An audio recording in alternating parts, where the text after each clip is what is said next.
বড় বৌমা, মেজ বৌমা, আসছি মা। এসো শিগগির। শোনো, আজ থেকে তোমাদের একটা দায়িত্ব দিচ্ছি। বলরাম বাজার করে আনার পর সেই বাজার ঠিকঠাক করে দেখে রান্নাঘরে তুলবে। একজন শাকসবজি আর একজন মাছ, বুঝেছো? সাবিত্রী, দেখ না, বলরামকে বললাম পেঁপে নিয়ে আসতে, পেঁপেটাই আনেনি। একটু গিয়ে দেখ তো বাগানে আছে কিনা গাছে, যদি না থাকে তাহলে কাউকে বাজারে পাঠা। ওরে ও প্রভা, বলছি কি, ভাবলাম যে ছেলেটার জন্য একটু পেঁপে দিয়ে ঝোল করব, তারও উপায় নেই। আরে বাবা, ছেলে মানুষ, ও সব কি খাবার ওর মুখে উঠবে? কি করব বলুন দেখি, ছেলেটার যা শরীর খারাপ, এখন তো আর তাকে পঞ্চব্যঞ্জন করে দেওয়া যাবে না। সে তো বটেই। দেখেছো তো মেজ বৌমা, হ্যাঁ, ছেলেটাকে পালাতে দিয়ে কি কাণ্ডটাই করলে।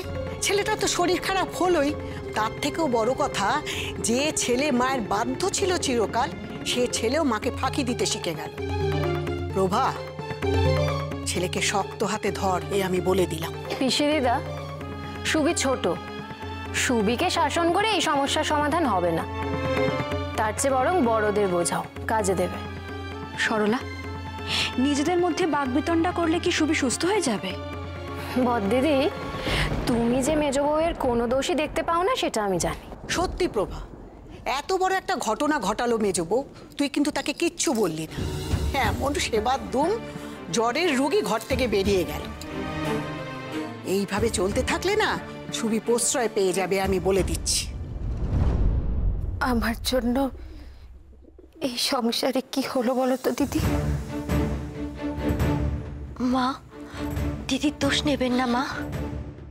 দিদি যদি জানতো সুভাষ জ্বর গায়ে বেরিয়ে যাবে, তাহলে কিন্তু দিদি সুভাষকে কিছুতেই যেতে দিত না।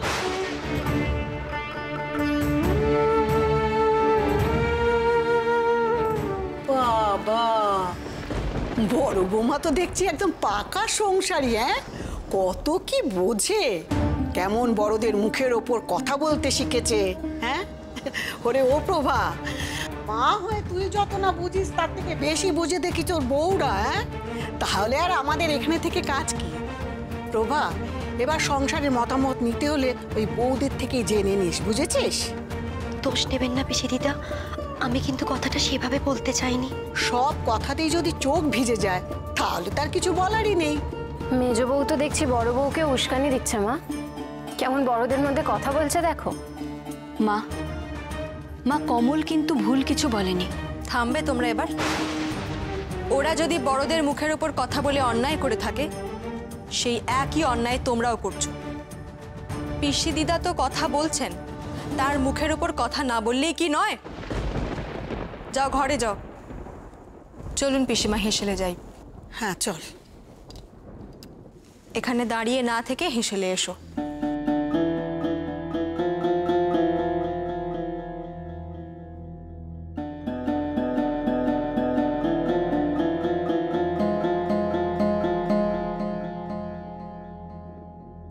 আমি কাকে বোঝাবো? ছোট দাদার মনে যে এই বয়সেই দেশের মানুষ, দেশ, এরা অনেক বড় জায়গা করে নিয়েছে।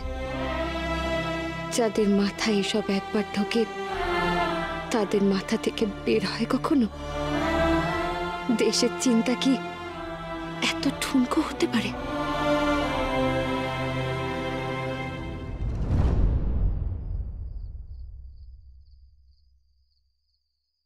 ভারত মায়ের সন্তানেরা তোমার বিশ্বাসঘাতকতার শোধ নিতে আসছে।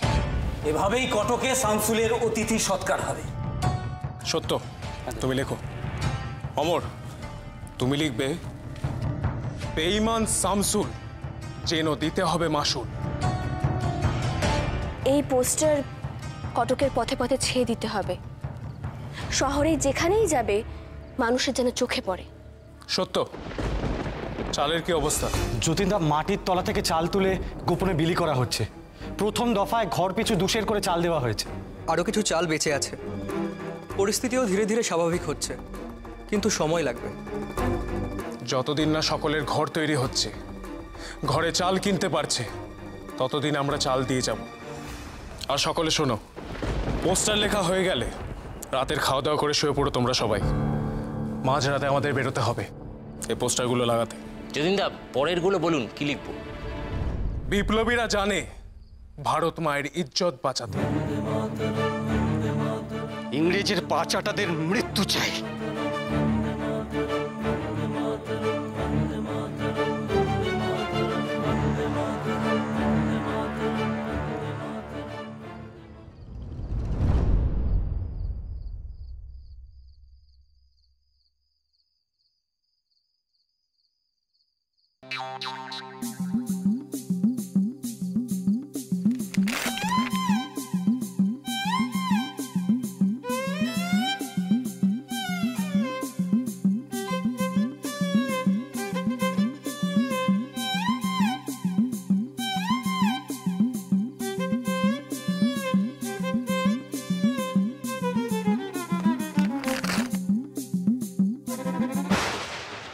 নতুন দাদা, আমায় বিরক্ত করো না।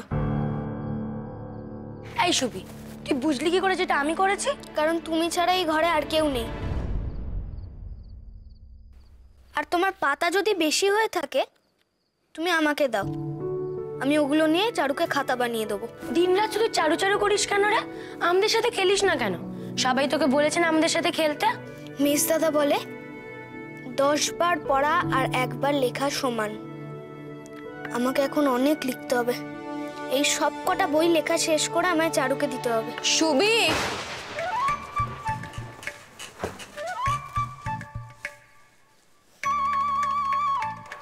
আমি কিন্তু সব দেখেছি। শুধু আমার ভয়ে যদি তোমরা পড়তে বসো তাহলে তো তোমাদেরই ক্ষতি। খেলার সময় খেলো, কিন্তু পড়ার সময় কেউ খেলে? আর তুমি তো বড় সুনীল, তুমি কোন আক্কেলে খেলছো এখন? এসো খেয়ে যাও। মা, আমি আর একটুখানি লিখে নি, এই পাতাটা লিখেই আসছি। আগে খেয়ে নাও, তারপর লিখো। আজকে আমাকে এটা শেষ করে কালকে চারুর বাড়িতে গিয়ে দিয়ে আসতে হবে। আচ্ছা ঠিক আছে, লেখাটা শেষ করে আসবে। তুমিও চলে আসবে।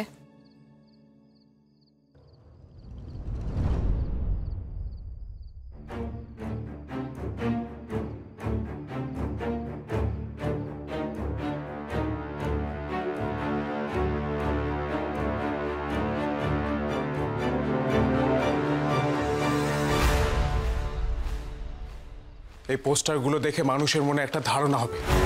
মানুষদের মনে ইংরেজদের সম্পর্কে ভয় নয়, রাগ বিরক্তি তৈরি করতে হবে। মানুষের যদি রক্ত গরম হয়, যদি দেশবাসীরা ঘর ছেড়ে বেরিয়ে আসে, তবে ইংরেজদের বুকে কাঁপুনি বাড়বে। তাড়াতাড়ি পোস্টারগুলো লাগাও।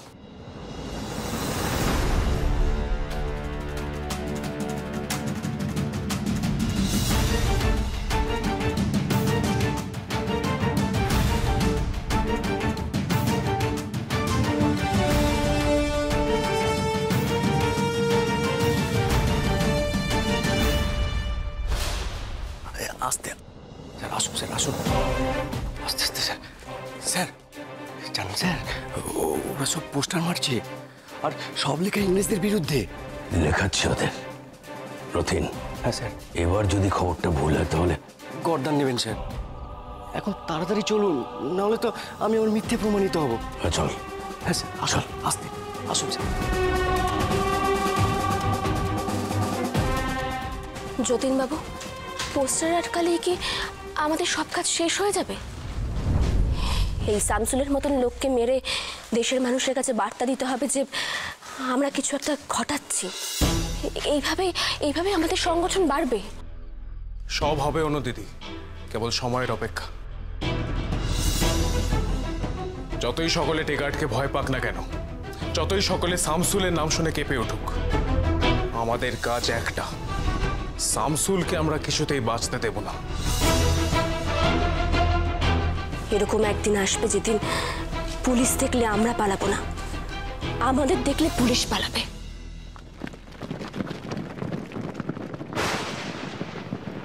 পুলিশ!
কি কাণ্ড!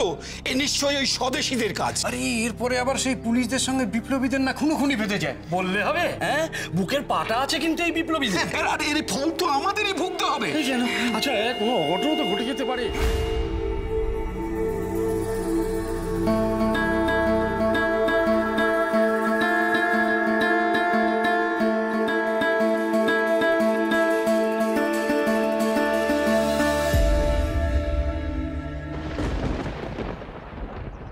বিপ্লবীরা জানে ভারত মায়ের ইজ্জত বাঁচাতে।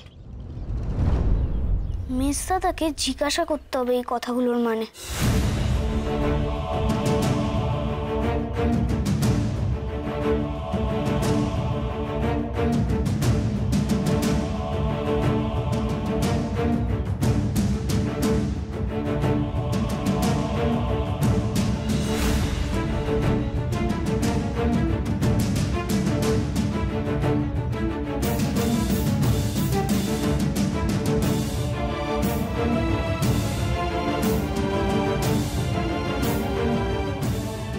দেশের জন্য এসব লিখেছে ওরা, কাগজে কেন লিখেছে?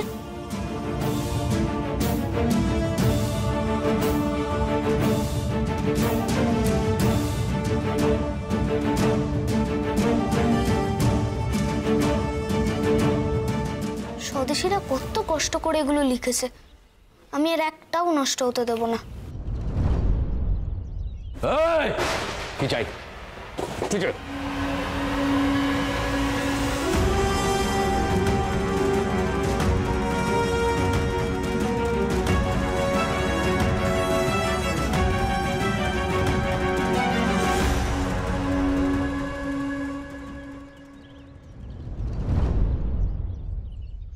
মুকুন্দ, এসব কি লিখে আছে? Tell me.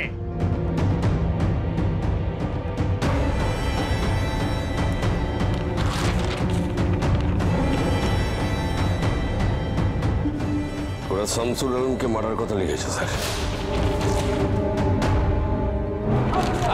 চলো সব চলো।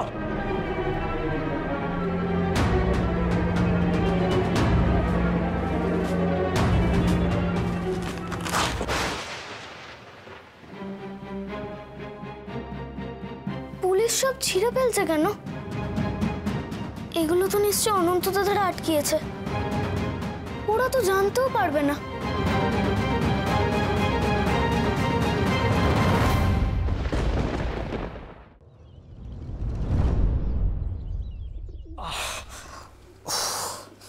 তোমার পায়ের কি অবস্থা?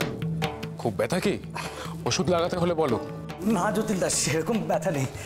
কি না বলছো? দেখি ভাই পাটা একটু চুন হলুদ লাগিয়ে দিই, না হলে কিন্তু পরে ব্যথা পারবে। ছুটোছুটি করতে হবে তো। দেখি।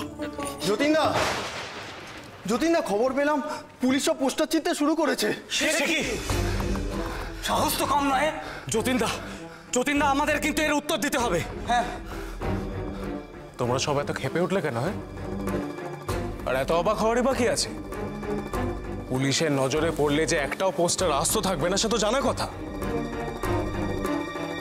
যে 20-50 জনের চোখে পড়েছে সেটাই আমাদের জন্য অনেক। ওই 50 জনের মুখে মুখে সেটা 500-তে পৌঁছাবে। 500 থেকে 5000, 5000 থেকে 50,000 পুলিশ পোস্টার ছিঁড়বে, আমরা আবার লাগাবো। এটাও তো একটা খবর। স্বদেশীরা ডাক দিচ্ছে, পুলিশ পোস্টার ছিঁড়ছে, এতে মানুষের জেদ আরো বাড়বে। ছোট ছোট সংগঠন তৈরি হবে। আর এটাই আমাদের জয়। কাল যদি আমরা মরেও যাই, ভবিষ্যতের তরুণরা স্বাধীনতার দিকে এক পা এগিয়ে যাবে।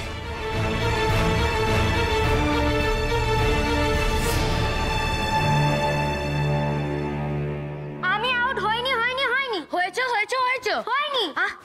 আস্তে, বাড়ি কেউ শুনতে পেলে কিন্তু রক্ষে থাকবে না। আমিও ব্যাট দেবো না। ব্যাটটা দাও না, তাহলে আমি আর খেলবো না। কিন্তু আমিও খেলবো না, খেলবোই না। কি ব্যাপারখানা কি তোমাদের? হ্যাঁ, এখন তোমরা খেলছো? আর একটু হলে তো সবকটা বই আমি ভেঙে যেত। কি হলো? কিসের শব্দ? আরে এখানে কি হচ্ছে কি বল দেখি। হ্যাঁ, তোমরা এখনো খেলছো? তোমাদের তো বলে বলে পারা যায় না। বড় হচ্ছ তো নাকি? স্কুলে যেতে হবে না? দেরি হচ্ছে না? সব কটাতে এবার খুব বকুনি খাবে। বাবা, সুরেশ ওদের মাথাটা খেয়েছে। বলে গেছে স্কুলে যাওয়ার আগে ক্রিকেট খেললে পড়া ভালো মনে থাকে। সেজো খোকা পারেও বটে। যাও তোমরা ঘরে যাও এবার। চান টান করে স্কুলে যেতে হবে তো নাকি? এরপর তো ক্লাস শুরু হয়ে যাবে। সুভাষ আবার চারুর বাড়িতে গেছে, কখন ফিরবে কিছু বলেছে? স্কুলে যাবে তো নাকি? বললো তো যাবো আর আসবো। এই তো সুবি। সুবি যাও তাড়াতাড়ি চান করে নাও, স্কুলে যেতে হবে তো। সুবি, চারুর সাথে দেখা হয়েছিল? হ্যাঁ না স্যার। সুভাষ না খেয়ে কিন্তু স্কুলে যাবে না, সকলের দেরি হয়ে গেছে। যাও যাও যাও, শিগগিরই যাও। যাও চান করে নাও। আর তোমরা যাও, তুমিও যাও ঘরে, যাও গিয়ে ব্যাটারি খেয়ে এসো।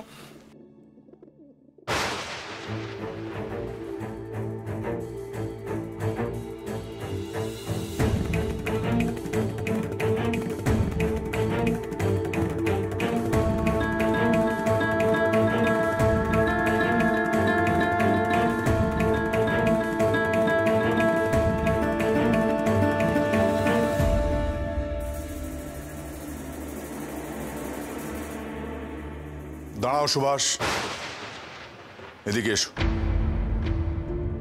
এদিকে এসো।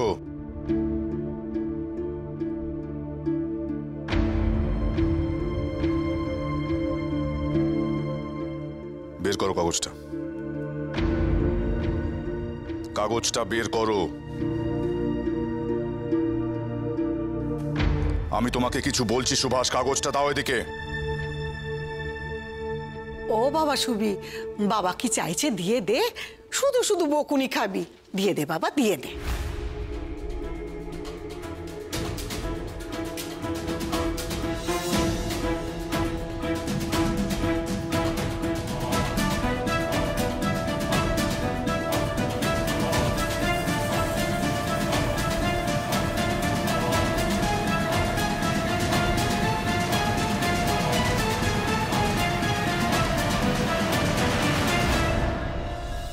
এই কাগজ তোমার ব্যাগে কি করে এলো সুভাষ?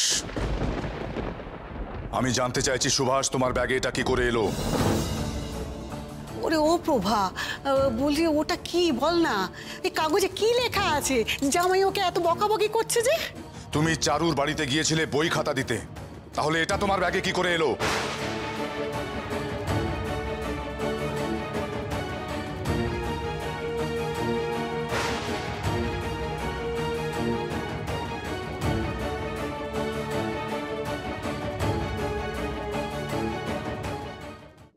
উত্তর দাও সুভাষ। এটা দেওয়ালে লাগানো ছিল বাবা, খুলে পড়ে যাচ্ছিল, তাই যাতে নষ্ট না হয় আমি এটা নিয়ে এসেছি। তুমি জানো এটা কি? জানি। তুমি এসব কেন নিয়েছো? তোমাকে বারবার বারণ করা সত্ত্বেও তুমি কেন কথা শুনছো না সুবি? এই কাগজে তো লেখা এবার তোর মরা গাঙে বান এসেছে। সে তো রবীন্দ্রনাথ ঠাকুরের গান মা, আমি হেডমাস্টার মশাইয়ের মুখে শুনেছি। দেখেছো তো, দেখো সবাই, কে বোঝাবে ওকে যে এটা শুধুমাত্র গান নয়? মা, আমার ছোটদাদার কাছে এটা শুধুমাত্রই একটা গান, ও বাকি কিছু বুঝে করেনি মা। ওর গানটা ভালো লেগেছিল তাই হয়তো নিয়ে এসেছে। তোমাকে শালিশি মানতে কে বলেছে বাপু? হ্যাঁ, তার বাবা মা তো তার সাথে কথা বলছে না কি? ভাইয়েরা অবধি চুপ করে আছে, মাঝখান থেকে তোমার কথা বলার কি দরকার? হ্যাঁ, ওরে ও শরৎ, ওকে থামতে বল দেখি, থামতে বল। এই গান নিয়ে আমার কোনো আপত্তি নেই সুভাষ, কিন্তু এই কাগজটা নিয়ে আমার আপত্তি আছে। এই পোস্টার স্বদেশীরা লাগিয়েছে আর তাতে বিপদ লুকিয়ে রয়েছে। কাজেই এই পোস্টার আমার বাড়িতে আসা নিয়ে আমার আপত্তি আছে সুভাষ। কেন বারবার এসবের মধ্যে জড়াচ্ছ নিজেকে সুবি? ক্ষুদিরাম বসুর ছবি নিয়ে আগেরবার কি কাণ্ড হলো তোমার মনে নেই? তার জন্য তোমাকে স্কুল পর্যন্ত ছাড়তে হলো। এখন যদি এটা নিয়ে কোনো নতুন গন্ডগোল হয় তখন কোথায় যাবে তুমি? হ্যাঁ, এসব জিনিস কেউ বাড়ির মধ্যে এনে রাখে? আমি বাড়িতে রাখার জন্য আনিনি মা, এই একটু আঠা জোগাড় করে আবার ওটা ওখানেই লাগিয়ে দিয়ে আসবো। ও মা গো, কি কাণ্ড! হ্যাঁ, এ ছেলে বলে কি ও আবার ওটা ওখানে লাগাতে যাবে? ওরে ও প্রভা, তোর বাড়িতে সব কি হচ্ছে বল দেখি। স্বদেশি কাগজ, ছবি, উফ, তোর ছেলেটা কি হয়েছে বলতে পারিস? জামাই, কাগজটা আমাকে দাও, দাও দাও, কাগজটা দাও। সুভাষ,